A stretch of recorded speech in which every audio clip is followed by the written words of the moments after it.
check-in and check-out procedures. In your packet, in your packet of things you got, we wrote some quick little tips. This was off the top of my brain on a Friday afternoon, so bear with me. But one of the things I wanted to demonstrate was I talked about in here. If you are a directly after school start, your check-in and check-out process is going to be different than a delayed start. And so most of mine is going to be talking to a directly after school start, because that's what I am, and that's what I'm good at. Yes, that's what I am. One of the things that we do at our school, and it talks about this, is we have these signs, and I have them attached to the long paint sticks that we go down the hall, and we go down to the kindergarten hall. I have a volunteer walk down there and pick up those kids. I've also been in communication. We have tweaked our system through feedback from the teachers and the administration at our school. Every year we kind of tweak this a little bit better because if any of y'all have ever been in an elementary school at dismissal time, this is a moment of silence for those teachers. They're saying. I started substitute teaching this past week. Bless. Bless is all you can say at dismissal. I always think, you're like, dismissal's crazy. I'm like, it's that bad. Especially the first couple of meetings when kids don't know where they're going. You know, they don't know how to get wherever. And so we have a volunteer on a paint stick go down and get these. The volunteer who gets them actually has a check-in sheet and checks them in for kindergarten example. And then she hands that sheet to our master list person, who then transfers that over during story time. She transfers that over because that's the sheet that we use at checkout. So checkout is generally people can walk into your school, or you can do a carpool line. If you have a carpool line, know which works best for your school and also where your location is in the school. My location where we meet in the school does not work for a carpool line because we're next to the high school and we get out about the time that high school is just like now. So we don't have a carpool line. But if you have a carpool line, have somebody in charge of that line. Like, that could be the person who's outside. And I've worked at a couple of schools. I'm also a regional mentor, so I've worked with other schools. That somebody outside has a cell phone and they're texting of the cars inside to somebody, and they're calling out on the mic. The Adams family, the Morgan family, and they're having them go out. And somebody is checking off those names as they go out the door. At my school, a carpool line is not conducive for us. And so you park and walk in, and we have the person, as the line forms, about 4 people back from the door, you check off your name. You give your name to the person who's checking it off. For me, it's my friend Annie. She checks them off, and then you come to the door, to the entrance of our gym. We're in the gym, and I call the child's name. And at that point, after I've called your child's name, you walk to the door 2 doors over from us, and it's another door. I've heard it be the next door over. I've heard it be a side door. And the child comes out that door and meets up with the parent. If the child doesn't come out within a couple of minutes, you come back into the line. You get to break in line, and I'll call that child's name again. Because what was happening is when the parent was waiting for that child to come, they were talking to 5 million friends as they got here, and that line was growing longer and longer around the building. I also had, before COVID happened, we had 210 kids at my chapter. So that line was crazy. Also, if you're a directly after school release or a directly after school program, think about how to release ASP kids back into the building. We have a volunteer generally who sometimes subs in the building, so she's familiar with the layout of the building. She knows where we're going. We have our ASP kids meet in the center. She checks off their name, and then she walks them back into the building separate from us, because when she gets to ASP, the ASP ladies want the list of who all is coming back to them. Our school is pretty strict about making sure lists and names and everything else is checked off. So that works. Know that it's a flow. You might do it I'll never forget the first time that we went. I looked at Annie at the end and I went, we have to fix this process. I'm a fixer. It's just what I do. And so I asked for feedback from other people. I asked for parents' feedback, like how bad was that line outside? How bad was this? And so know that it can move and change. Ask your regional. We'll talk about that in a little bit about the regionals. So ask about that. Okay. Ooh, I got a timer. Okay, I'm now going to turn it over to IT, and we're good. That's it. We will have Q&A time, so don't we'll try and maybe. Yeah, this is you guys are our guinea pigs on timing as we try and figure this out. I thought I grabbed the IT list. I had forgotten to. It's over here. Thank you. All right, I know IT. I shouldn't call it IT. I should probably call it more of an administrative person. Okay, so Carol. So it's really more, nobody on your team is going to be a programmer, but you need to have an administrative person. So she's talking about the list of names. Who's coming from ASP? Who's going to be here? How are people going to be dismissed?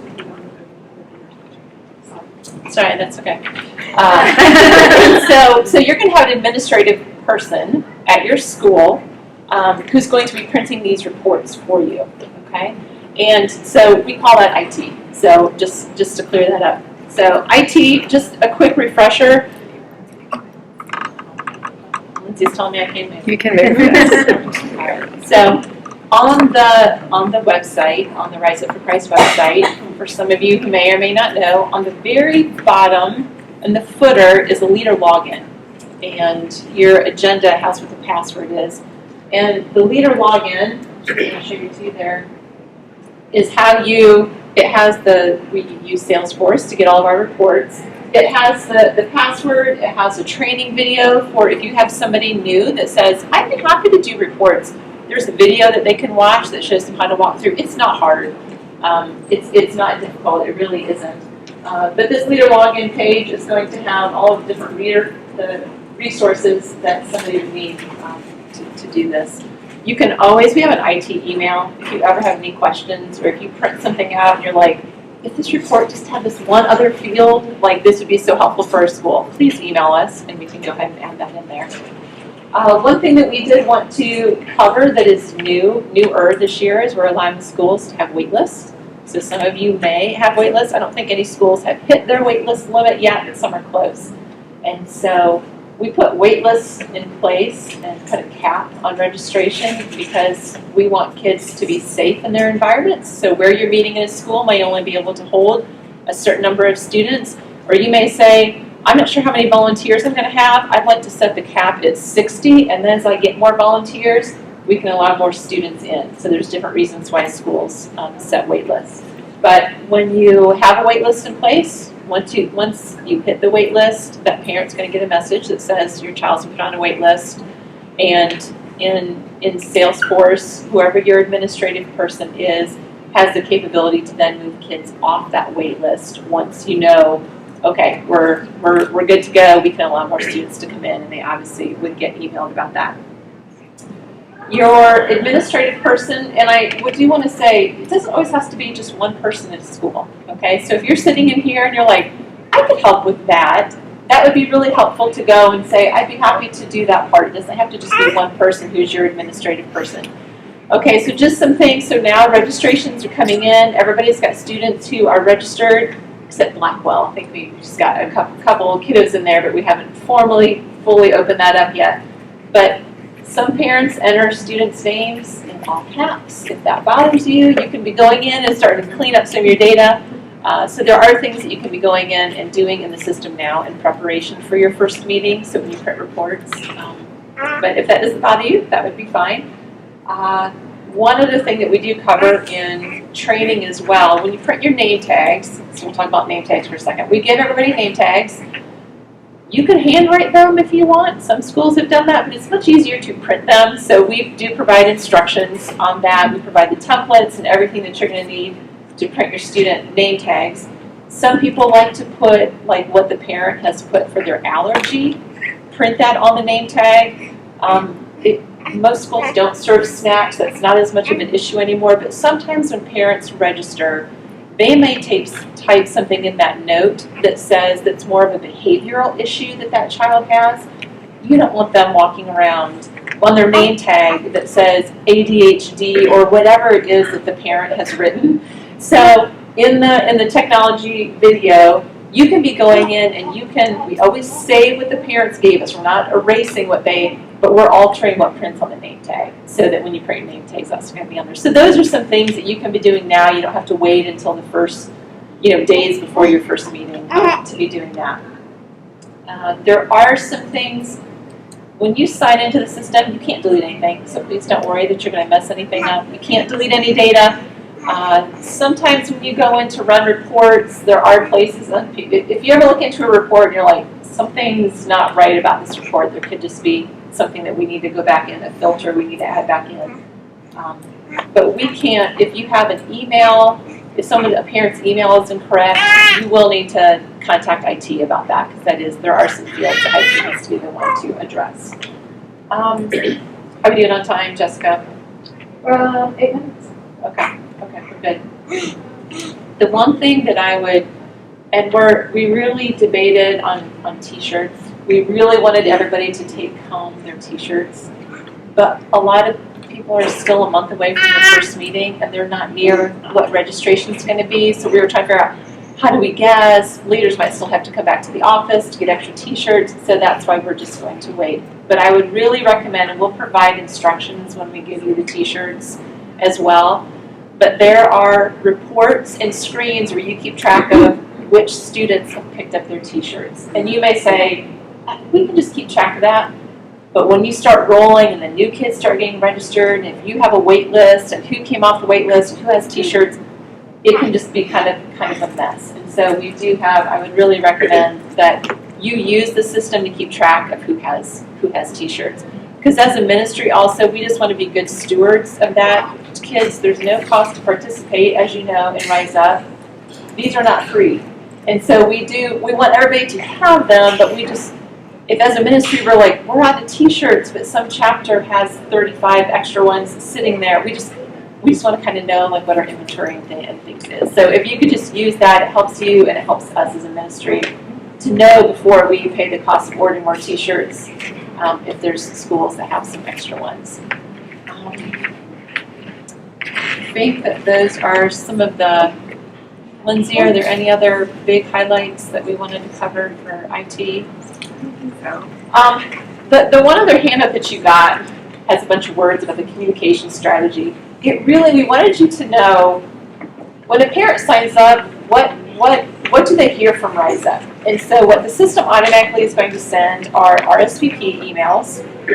Okay, they're going to resend an email if a parent hasn't responded. We do give them a reminder, hey, there's a meeting come up. Is your child going to be able to come? When that parent gets that message, they can also indicate if the dismissal plan is going to change. I know they normally go to ASP, but this week Grandma's in town, so we're going to be picking up. They can indicate that. That's all useful information to you as a leader, and it gives the parent confidence also that they can give you the most current information on how to meet up with your child again. So the system does that automatically. You as leaders or someone within your school, communicate with the other volunteers. You may have some people who are is there prep that I can do before a meeting? You'll learn about this as we go to curriculum, but there is now a document called All the Things. If you have never seen All the Things, there's a document called All the Things, and it has the links to video. It tells you what the verse, what the virtue is going to be, what the theme is, everything about the meeting. Every volunteer will now receive that in their volunteer RSVP so that you don't have to send that out, so volunteers can be as prepared as possible. But anyway, after a meeting then, some schools are like, that's just too much, but we do provide a recap email. So you could send something to parents, if parents are like, I just want to know what questions to ask. We all know. How was it? How was fun? What'd you learn? Whatever. But if you had specific questions, you could kind of dig in a little bit deeper. So we do have a recap email that we provide that schools can send out. So again, that's something you can find a volunteer and be like, I'd be happy to do that. You can train them how to do that. So that's what that document was about. All right, so, sorry, that was a lot of words. Does anybody have questions? I know probably the check-in, check-out is really kind of something more that people may have questions about. Or if your school does it differently, any tips that might be helpful. Anything else? Any questions? Any questions? Going once? Going twice? Yes, what you got? I'll mention one. You were talking earlier about name tags, and first, my name is Brian, and I'm at Mountain Park Festival, and I've only done it for 2 or 3 years, but we've always done like lanyards with a name tag in the plastic, and use that as kind of a check-in, check-out. Okay. Like when you get checked in, you get your lanyard with your name tag. And then you have to give it back if you want candy at the end. Nice. That's, I mean, and you have to do what's good for your school. And so I do know, we did have lanyards one year, or we didn't have lanyards, we had clippy name tags. But when we got over the 150 student mark, it just wasn't cost effective. And then, so we started going to the printed name tags. But I've also heard of a school that had the clippy tags on a board. And that's how they knew who was there and who wasn't there. And I'm like, oh, that's great if you're not over 100 kids or 150 kids. So I have heard, those are great suggestions. I know, and get with us because we may have some of that card stock because you pretty much just need to print labels in the beginning of the year and then just print them as new students register. But we'll do that. Jessica, did you guys use the name tags as your attendance? Like, that's how we did it at Timber Ridge. We have done that in the past. We have done that sometimes, and that was their attendance. But sometimes we pick up the kids in the classrooms, and we don't have the name tags until they come back to us in the gym. So we've done both of those things. Yeah, at Timber Ridge, we would print out the name tags, and we would have them separated by grade. And then when the kids came in, they would take their name tag. And then once everybody moved to large group, we could collect all of the remaining name tags. And you might be able to, oh, that guy, I see him there. And you go and run and give him his name tag. But by the end, you have a pretty good, roll call of who's left and who's remaining on your name tags. And you can kind of do a really quick attendance. And there is an attendance form or not really a form, but a way to mark attendance in the Salesforce so that way you can understand, how many people are attending each time. You kind of need to have that number in your head a little bit. So I think we show that in the technology video if you guys ever want to go and watch that. And there's also a form on there for kind of check in and check out. If you're directly after school release, there's also in the Salesforce, there's a report to print to give to your school for who's being released to Rise Up. And that's something that you probably want to have a conversation with the school secretary before your first meeting and just say, hey, how do you want this? I know that Birmingham Falls does it where it's just emailed to the secretary, where at my school it's done differently. And so you kind of reach your office staff is going to be your key. That's who you want to take treats to before your first Rise Up meeting. You want to get to know them, and you want there to be a rapport so they can let you know, like, that didn't go super well, let's figure that out next time. Yeah. And so, talk with your office staff.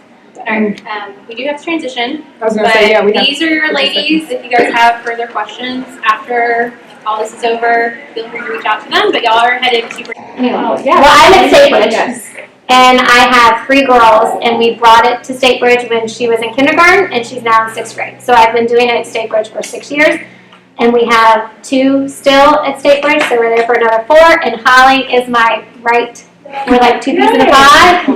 She has 3 boys, I have 3 girls, and she's there the same distance, or same amount of time I'm there, so. Perfect. We are all on the team at King Springs.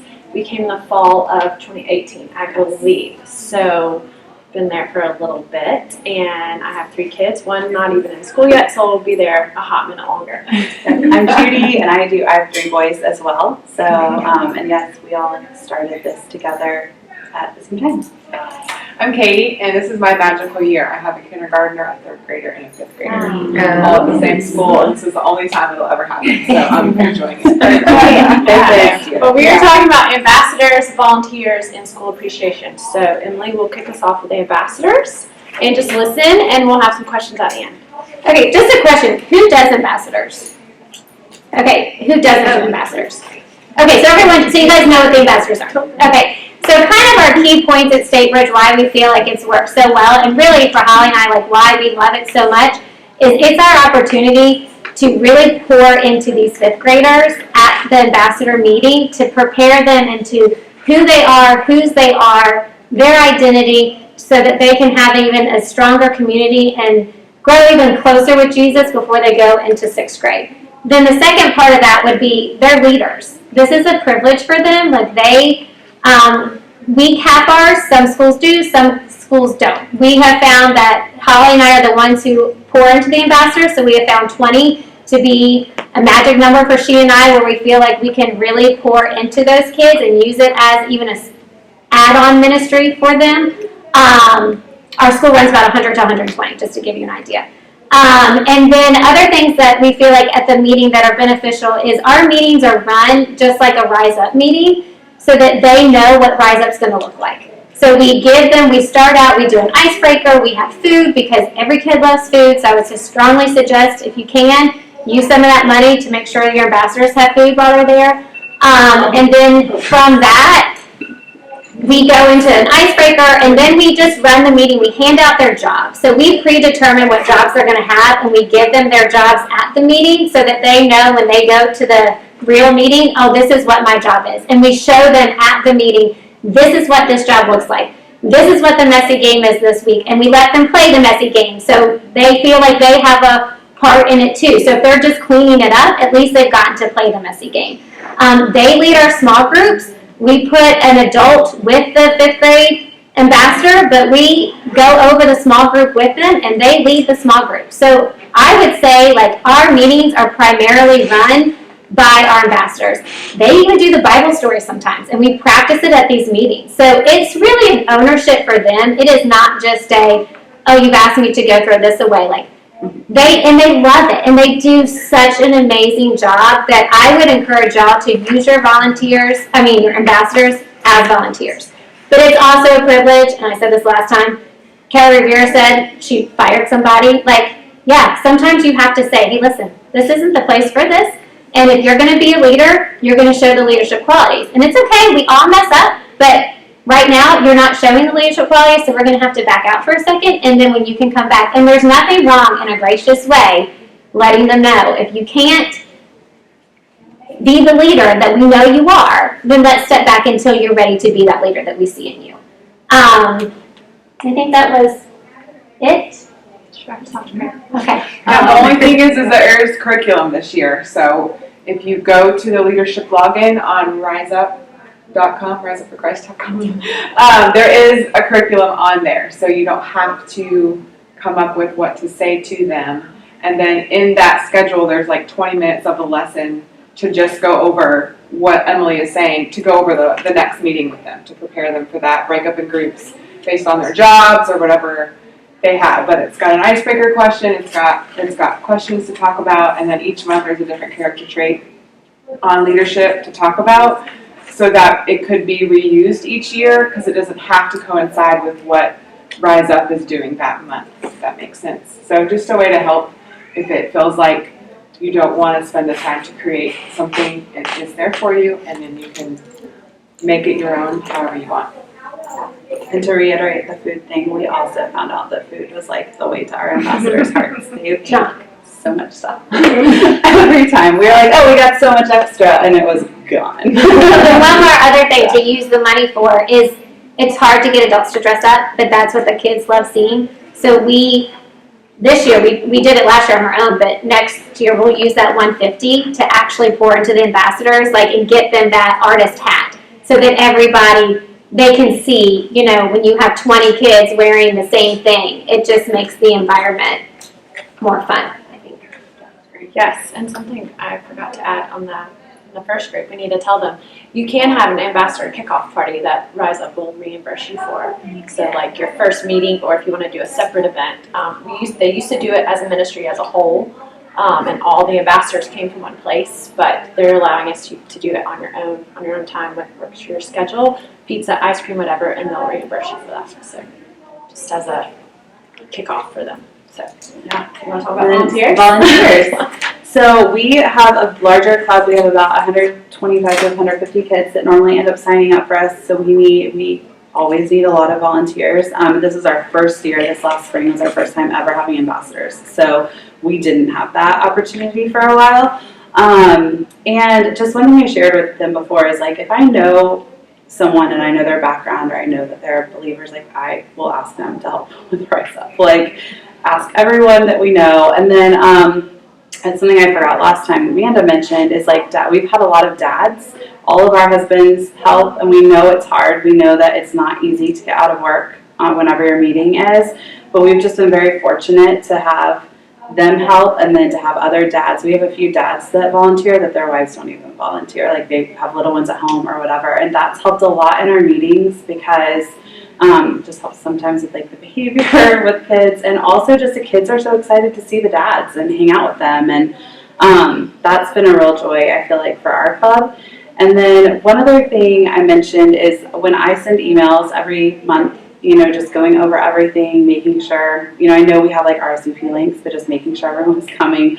No one was reading them for a while, and so they were having no information, just asking the same things or whatever. So I started at the beginning of my emails, I would be like, all right, I'm putting a word that doesn't belong in this email, and whoever emails me back what it is first gets a $5 Starbucks gift card. And I got a lot of emails back that helped a lot to get people to read what I was sending them. And I try to keep it short and sweet, but it helped a lot. It made it fun, and that was really good for us. And we do meet beforehand. I know you were saying yours does too. We don't. We get to our school at 2 and our meeting's at 2:30, so we do meet in the cafeteria and just pray together and like go over everything again. But it does just help to get those small group lessons out, the volunteer devotional. We send all that out about a week beforehand, and that seems to be helpful. I thought of one thing with the volunteers, and I didn't say the last group. We have Johns Creek High School right across the street from us. So we have high schoolers come over and help us with our meetings, even if it's not until the small group time. The kids love seeing these high schoolers, and if they contact their counselor, they can get beta hours for it, they can get excused. And so I would tap in if you guys have a high school near you. It's really been awesome to get some high schoolers in to help with that as volunteers. Yeah, that's really good thing. Ours is not as convenient. One other thing was nice. just to be gracious with your volunteers. If they can't come, I feel like that's one thing that Jenny was always so great about with us. Like, we were late, we drive from Smyrna, so it takes us a while to get here too. So if we showed up late or couldn't come to something, like, it was always just like, well, we're so happy that you're here. Like, instead of like, so we really tried to model that with our volunteers, and I do feel like that's helped us like retain people year after year that come back, and we're so thankful for that. And I hope that that's a small part of what keeps them coming back, is that we're understanding and kind about what's going on in their life. The Lord is I definitely think we have a blessed us Okay, with volunteers. All right, so not volunteers, school appreciation, really quickly. You get $50 a semester, which is not a lot, especially like our school. I think we have close to 150 people on staff at our school. So, it's not everyone's not getting a gift card for $50, right? So our first meeting, we're gonna have a big banner for all the kids to sign their names and hang up, just saying thank you. But key people to love on whatever space you're meeting in. So we meet in the cafeteria, so we need to love on the cafeteria manager. If you're meeting in the gym, you need to love on the PE teacher, because you're making a mess in their space every week. You're invading. We meet on Fridays, so they're like, they're done, and we're coming in and making a huge mess. So, and the janitors, you definitely do your best to clean up after yourself, but, your messy game shaving cream is still in the trash can, and they've got to take that out, so just love on those people. Obviously, administration, front office people, ASP, clerks, anyone you're working with, definitely. But as far as like whole staff goes, sometimes, especially for us with having so many, it's really hard to love on everyone. So we've done cookie trays in the teacher's lounge. We've put little Hershey's Kisses in the teacher mailboxes, little mints, just with little notes, just saying, you know, Rise Up loves you or whatever. Something we're hoping to do this year is help out with carpool in the morning, wear our Rise Up shirts, and everyone, you know, say, any of your volunteers that can come on such and such morning, or, you know, just showing that Rise Up loves the school, that Rise Up loves the staff at the school, because, you know, we're not just there to, you know, show light to the kids. Like, you know, some of these staff members are probably not believers, and they need to see, oh, wow, look at them, like, you know, showing us love, and they don't even know us, or, you know, just so being present in the school, being willing to help do whatever. I'm very sure. Your ideas that you've done in your school. Yes, we're limited on time. One thing I was I said to the other group with ambassadors is also, this year we have a peace garden, and so the 5th graders are actually going to serve in the school. So use them too, like teach them that they are leaders, and they're going to actually be the ones to water the flowers. No Rise Up volunteer has to be there. You know, we've talked with the principal. They're going to grab the watering can and water the flowers that need help, so they can also show their leadership that way. Is your volunteer coordinators typically different from your leader? Because I found it hard to separate, like, seeing who's involved and giving them roles is hard for me to give to someone else. Katie's our leader because she loves to talk in front of people, and I hate talking in front of people. Like, I like this because it's a smaller group. The first group was my worst nightmare, and I got through it. Like, I love my relationships with people, which is why I like to have to find people, because I know a lot of people in our school, because I like the one-on-ones.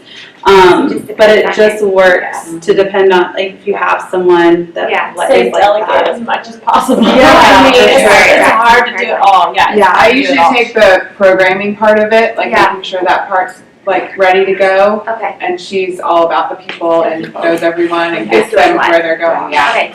Yeah. Good to know. Yeah, but we meet, before the first meeting, we definitely meet weekly, like the 3 of us and our IT person, we meet. And then as we get more in our group as the year goes on, you know, it might be once, maybe twice a month, but we meet and flesh out everything. Yeah, the first meeting is always a lot to get ready. Then before you know it, the next meeting's there. And then we don't limit our ambassadors at our school. So yeah, we were talking earlier, like, you know, whatever works best for your school. What do the 5th graders do in the meeting? They're not an ambassador. So we have an adult who leads them, so it's not led by an ambassador group. So So they you have have a 5th grade group. They have a small 5th group. grade small group, and they have an adult that leads them and no ambassador. And then we'll go up to them and encourage them, hey, if you want to jump in and help at this station, or can you help clean up, you know. But I have found too, not everyone wants to be an ambassador. Like, not every 5th grader, and for us, we've never, I think last year we turned maybe 2 down, but we started in January because of COVID, and we had already had 2 months. So I'm not saying, like, maybe 2 months had gone by and then they wanted to join. So I'm not saying, like, oh, maybe we would take 22, but at that time, we had 20, we were like, this is great, and then we decided this is going to be a cap, or I think we had 22 last year. But there were maybe 28 5th graders. Okay. So, I mean, I don't think anything in Rise Up I found, nothing is a hard and fast rule. Out of 6 years, we've changed something every year. And 9 times out of 10, we change something every meeting. You know, because it just depends on the group of kids you have, the volunteers you have, the 5th graders you have leading. There's flexibility. For sure, for sure. Do you guys have any questions?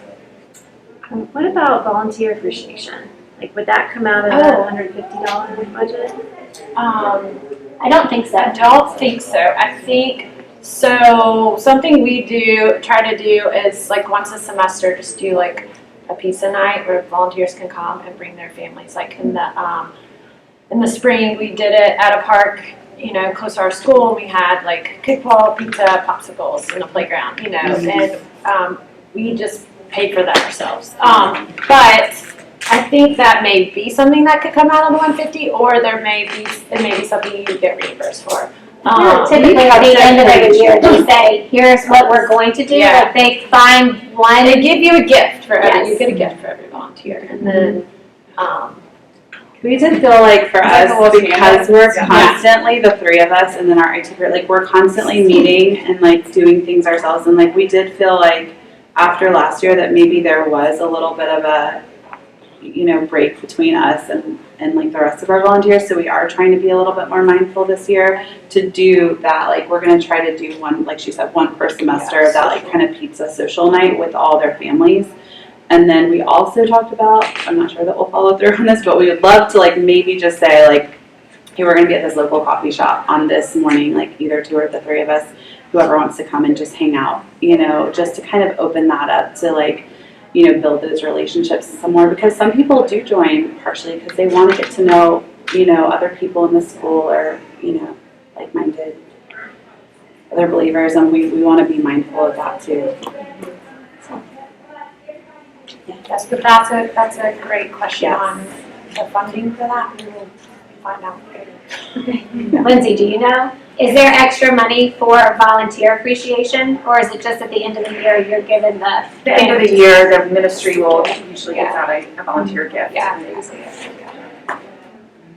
yes. Cups, mugs, candles, something like that. Maybe a notebook. Yeah, whatever's in the red stuff. Yeah. You can also find a creative way to give it to Yeah, them. but really, I mean, we did like little Caesar's pizzas, and I think what was like I have like a ton of $30 for yeah. each of us or It something. wasn't- So, and everyone seemed to have a great time. Yeah. We told them to bring their own drinks. We'll have pizza and popsicles. And For the school appreciation, I'll just share an idea of what we did at the end. We got a big sheet cake from Sam's, and the office admin sent out the picture to all the teachers, and we had the kids write notes the last meeting, and so we stuffed a note in every teacher's box, and then they could go get cake. I think it's cheap, like it was. yeah.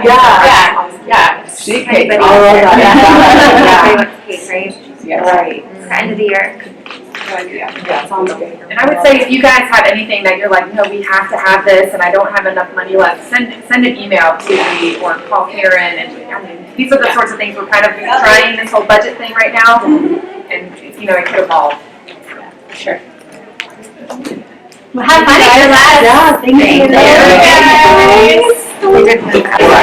Hi everybody. We got kicked out of it every time so far, so we're going to start as fast as we can. I am very nervous about this camera in front of me. It's not on. My name is Jennifer. If I haven't met you before, my name is Jennifer. I'm on the curriculum team along with Christina Lee, Greg Lee, several other people who are in other rooms or not around, but we are delighted to present curriculum to you and hopefully answer some questions that you have, give you some ideas of what to look for. If you look on your agenda on the back of it, you'll see where it says God has a plan for me, and that's our big idea for the year. So if you've been around for the last couple of years, you know we try to have one big idea that kind of drives everything we do that year, and this year it is that God has a plan for me, specifically for all the little people in the room. And it's not a plan for them later, it's a plan for them right now. They are actively part of God's plan.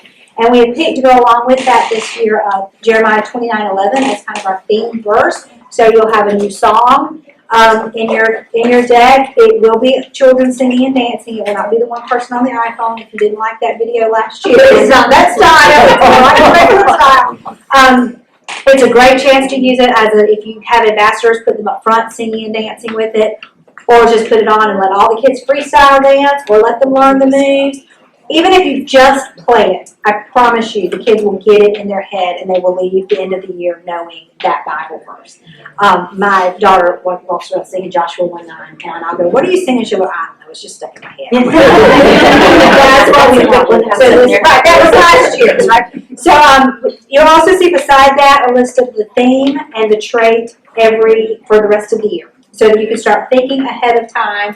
Most of us are in situations where we can't change our room, right? It's a gym, or it's a library, or it's a cafeteria, and we can't do much in it, so we change ourselves so that we are part of the theme. So for artistic theme, we've given you 3 very different examples. I mean, I think you should wear a Bob Ross wig anytime you have a chance. Just 3 different ways. You'll also find that you will get things in your bag. For example, I have stolen, whose is this, Mountain Park, I have stolen your bag as my example, but we put a beret in there. So you will at least have one person with a beret. Somebody better wear it, okay? But talk to your volunteers, dress a little bit, just a little something, and we'll try to give you a way to help tweak with the kids as well. So, for example, in your carnival station supplies, which you will get before you leave today, There is a face painting kit.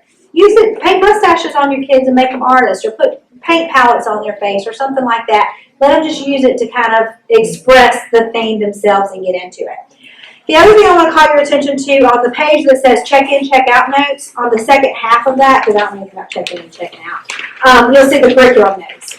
You'll see the picture of the all the things, and if you were around last year, you got the all the things in the email, except we found out that not everyone was getting it. The leaders were getting it, and some leaders weren't sharing it out. So let me make sure you understand that this is not a private, top secret document. This is a document that you should share out with everyone on your team. And in theory, this year when they volunteer, when they do the volunteer RSVP, they will get the all the things. But if you want to have it before that, or if you're not sure if they're getting it, send it to them, because it always, the more prepared everybody is, the best. What I said earlier, and I do think it's true, kids do not care if you're perfect.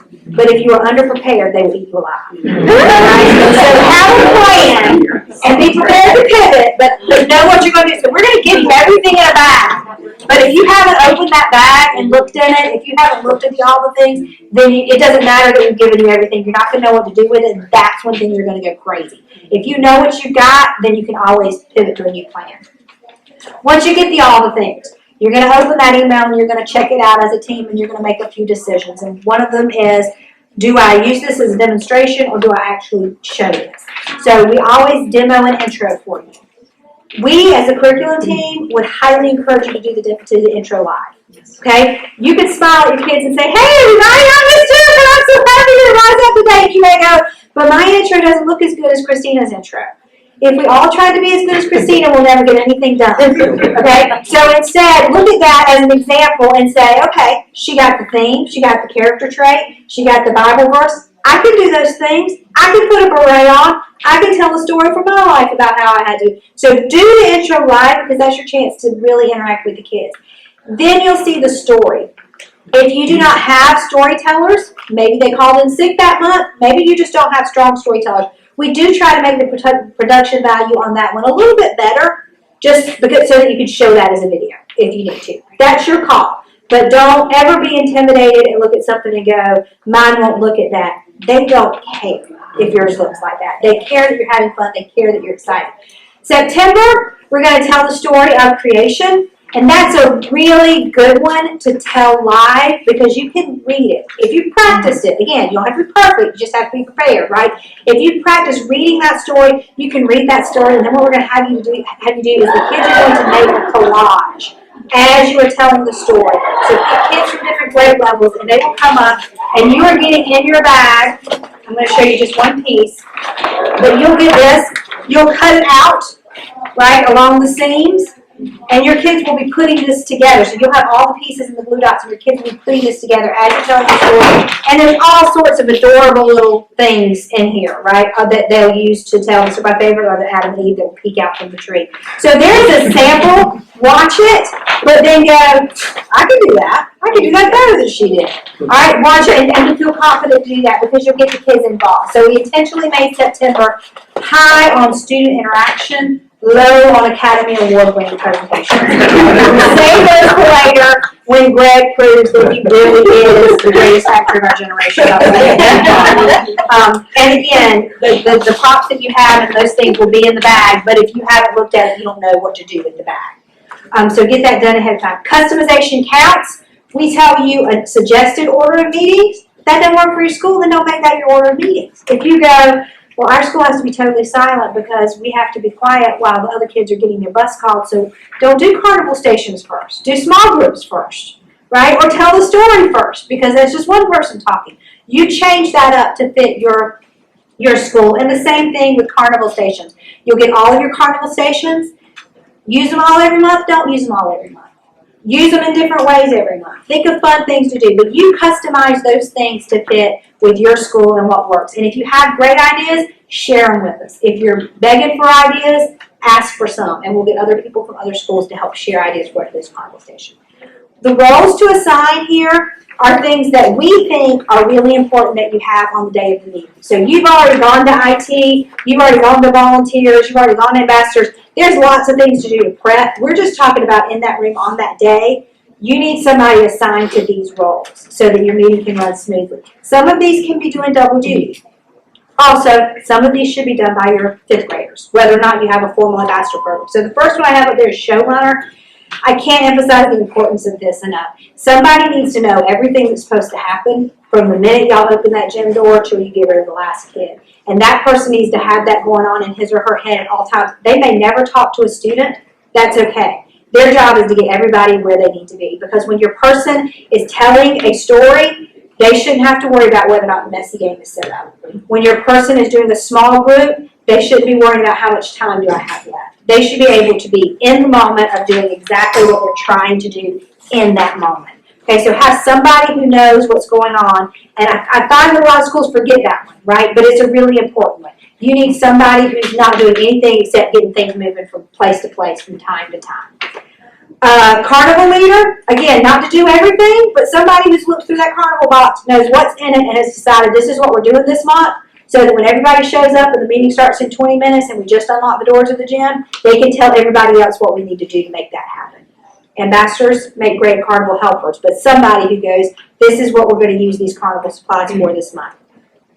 Somebody to handle check-in, check-out.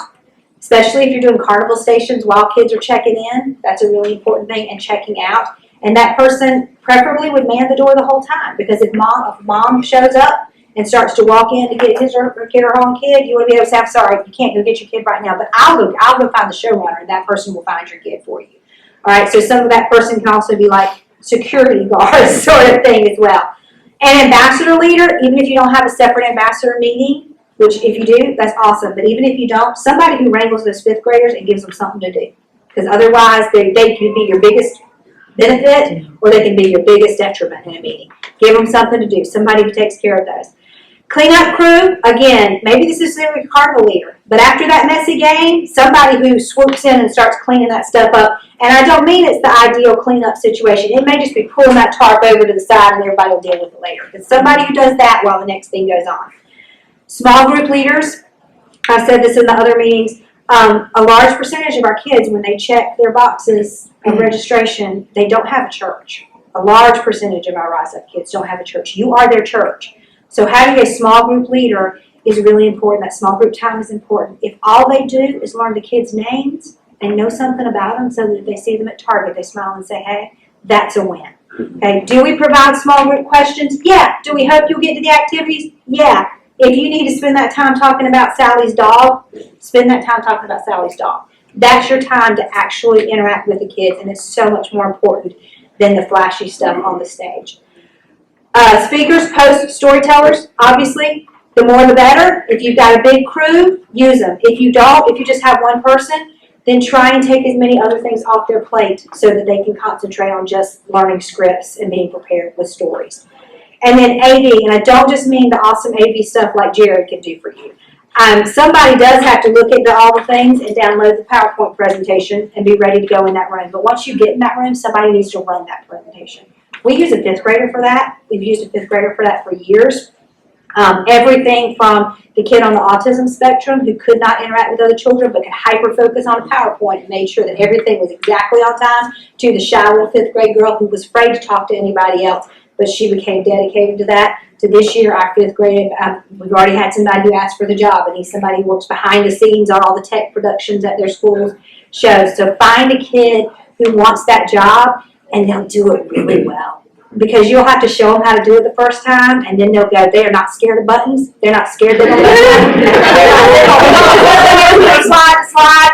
And in my experience, again, in our school, by meeting number 3, they're tearing it down at the end of the day, too. Like, they've already gone, don't worry about Miss Jennifer. I know how to unhook the cables. I watched Mr. Jason hooks it up in our school. But I watched Mr. Jason unhook them so that he has them all, so that kid has he's cleaning up now at the end of the meeting. So empower those kids to do that. Now, I have a school of about 35 to 55 kids, depending on the Friday. Greg and Christina have a school that caps at 150. They could have up to 200, but they're keeping it at 150 right now. By the way, no shame in a cap, right? No shame in saying, hey, God, this is how many kids we can currently serve well. So until we grow our leader team, until we grow our volunteer team, we're not going to grow our kids because we don't want to underserve them. So they have a very different scenario. They're going to talk to you about some of their tips and tricks for large group management. I have to tell you all, I'm sweating. This apron is like, I don't know what it's made of. I'm going to go to the gym tomorrow. Wait now. So we've had over 250 kids pre-COVID, and we after COVID we had it capped for that last 4 months that we were actually back in the school, and then we kept it at 150. But I'm sure we'll go over that this year. So afterwards, we will hang out. If you guys have any questions, please find us, and we'd be happy to answer anything, any questions. But we, as the curriculum team, we try to give you guys an idea of how long intro will take, how long this large group story will take, so you can start thinking, okay, this is going to be the flow of the meeting, and you can start timing it out. And I say that because small group, like Jennifer said, is such an important part of the meeting, and making sure you save enough time and you're not running late from that messaging, or like, oh, I didn't prepare. You know, you really want to have that 10 minutes or so for that small group and really being present with those children. So that's a really big deal. Having your volunteers organized, assigning them, even the week leading into, assigning them a job. Hey, you're going to be small group leader for 5th grade boys. Hey, you will be our bathroom monitor for today. So they know ahead of time, like they have this assignment. We actually have a spreadsheet, right? Yep, we do. We have a spreadsheet. I think we're going to try and send an example out to everybody too. And then once those volunteers get there, you know, getting that room set up so that it's ready to run smoothly. So like you might have the material for the messy game set up like it was when we went in there, and it's already set up, but when the people come in, the person that's speaking and introducing them, they're just standing right in front of the game. So it's just all the messy game, so it's all right there and ready to go. Making sure your volunteers are very present throughout the meeting. You will find with these bigger schools that the mom will be like, hey, how was that tennis tournament? You know, and you'll find that they might start talking. You want to make sure that those volunteers are, from the time they get there, they're finding their small groups. They're finding the kids that they're going to be working with through that whole meeting, and that they're being present. They're sitting with their kids during the large group story. Hey, pay attention. They're dancing with them, you know, getting them excited, and they stay with them that whole time. So that's been very, very helpful for us. And don't be afraid to tell your volunteers, hey, you know, I see a lot of talking. You guys, you know, please be present with these children. Because if not back on their phones or something. Yes. They're walking around. If you're not assigned to something, get in there with them, play card games with them, interact. I mean, the kids love it when the parents are in there too. What else? I think you guys covered most. I think the only other thing I was going to say was 5th grade ambassadors. Really use those for our school. It's such a big school. We use them. They run all the carnival games. Even on the first meeting, we pair them up with a kindergartner because we find the kindergartners sometimes are nervous when they first come into that first meeting, and there's 150 kids running around playing and trying to get settled in. So we pair them up so they've got like an older ambassador that can kind of show them around and tell them where to go, what to do. So use those 5th grade ambassadors. They're really good. So. What school are you guys in? Crab Apple Crossing. All right, we're supposed to send y'all back to the big room. If y'all have questions, we're happy to help. You can also email us if you ever have any questions or suggestions. And if you are sitting here thinking, I would love to be in one of those videos that they shoot. How many volunteers do you guys have? I think we have like 42, maybe. We have a huge amount. We also. Pretty bright. Right after school? We do, yes. Right after school. And we actually started a Bible study from our Rise Up volunteers, so it's a really close group of people. And then we've recruited husbands to become part of the fun, and yeah, it's a snowball effect. It really is a snowball effect. Like when they get in there, these are really fun, messy, and memorable meetings, you know, and if it goes smoothly. And really give your volunteers a job and ownership of a job. Because if they know that something's not gonna happen if they don't show up, then they're a lot less likely to go, my Friday's kind of busy, I'm not just gonna be there. I'm not gonna be there, I'm just another body here. But if you're like, my job is painting faces, and if I don't show up, faces don't get painted. Then they're gonna show up.